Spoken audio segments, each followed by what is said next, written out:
Fellow film fans, what up? It's your boy Tay, and this is Tay Talks Talkies. Today's Quentin Tarantino's 61st birthday, and in honor of the legend, I'm going to rank his filmography, starting with movies that he wrote but did not direct. Natural Born Killers. Oliver Stone made this movie, Oliver Stone changed the script, and it yielded an okay project. Next, we have From Dusk Till Dawn. Robert Rodriguez is a frequent collaborator with Quentin, and they're really good friends. This movie's a lot of fun. The first half is a crime thriller. The second half is a vampire movie, really unique in that sense, and it's a lot of fun. And then True Romance, the best film not directed by Quentin, but written by him. It's fantastic. Tony Scott's best movie, in my opinion. Every single actor in this movie does fantastic. True Romance is a great movie, so check it out if you've never seen it. Now let's start ranking his filmography that he's directed, starting with Death Proof. Death Proof is a lot of fun. All of Quentin's movies are great, but this for me is the weakest of all the movies he's made. Kurt Russell's awesome. Kurt Russell's always awesome. All the leading ladies are great. Everything about this movie's fine, but it's the weakest for me out of all of his filmography. Next we have Jackie Brown. Jackie Brown is a really good movie. It is paying homage to the blaxploitation era of film. Pam Grier is really good in this movie. Robert De Niro is really good. Samuel Jackson's really good. It's a lot of fun. It's a really solid movie, so I had to put that at my number 9 spot. Next, we have Once Upon a Time in Hollywood. Once Upon a Time in Hollywood is his latest project, and it's really, really, really good. This is where we start getting into really good territory for me. And Leo is fantastic. One of his best performances I've ever seen. Brad Pitt is fantastic. I believe he won the Academy Award for his effort in this movie. Everything about this movie is awesome. And who doesn't love a good vengeance story? Next, number 7.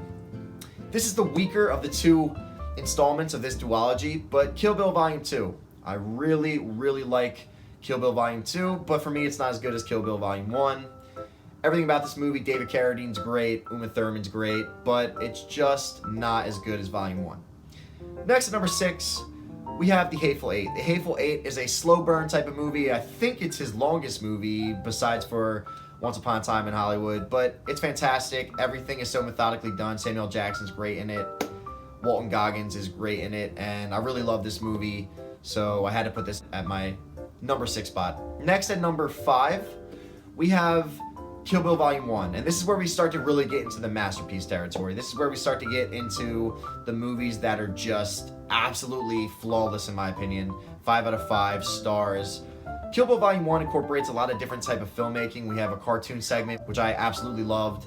We have an epic showdown at the end. We have the Crazy 88s, that iconic scene where she's wearing the yellow motorcycle outfit. That entire movie just drips style, so I adore Kill Bill Volume 1. Next, at number 4, we have Django One Chain. Django One Chain is awesome. A very kick-ass movie. Jamie Foxx is fantastic. Leo, in his somewhat limited role, is mesmerizing. Samuel Jackson gives possibly his greatest and most nuanced performance in his career. And Django Unchained is just, again, an amazing epic vengeance story, and man, it feels so good at the end. At number 3, we have Reservoir Dogs, the shortest Quentin film and the film that kicked off his career. It proves that with a great script and good acting, an awesome movie can be made. Harvey Keitel signed on, helped finance the film, and man, oh man, is he such a brilliant guy for doing that, because this movie is fantastic. I love Reservoir Dogs, one of the best crime dramas in film history. Next, at number 2, this is a movie that most people probably have at their number 1 spot, but for me, there's one film above it, and that's Pulp Fiction. Pulp Fiction is a masterpiece. It is the perfect example of what Quentin does best. He just makes a kick-ass story. He takes all these different types of stories and he weaves them together, and he does it in a really fluid way, and it works so well. It all comes together at the end. Bruce Willis is great. Ving Rhames isn't in many movies, but he's really good in this. John Travolta, this movie was great. It helped revitalize John Travolta's career. The scene where him and Uma Thurman are dancing, iconic.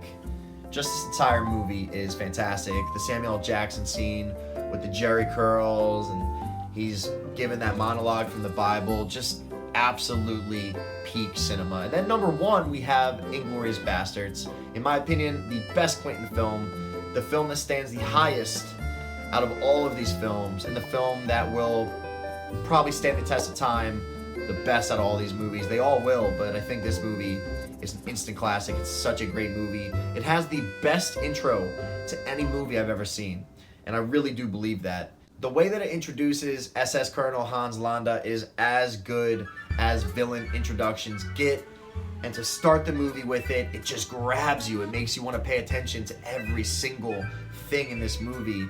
And Inglourious Basterds, again, Quentin loves writing vengeance stories. He loves rewriting history where the victimized group is now the champion of the story, and Inglourious Basterds, such a good example of that. He takes Jewish Americans, drops them in Nazi Germany, and lets them kick ass. And Christoph Waltz is incredible in this movie. He was super good in Django. I think he won the Academy Award for that, and I think he won the Academy Award for this as well. That's how good Christoph Waltz is.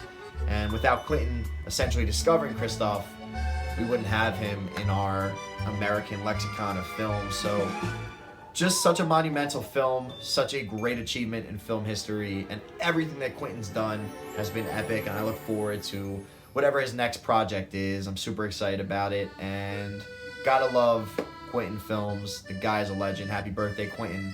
That's all I got for you guys today. Let me know what you think about my rankings. What is your ranking? Like, comment, share, subscribe. Anything you do means the world to me. And I'll see you guys soon. Tay out.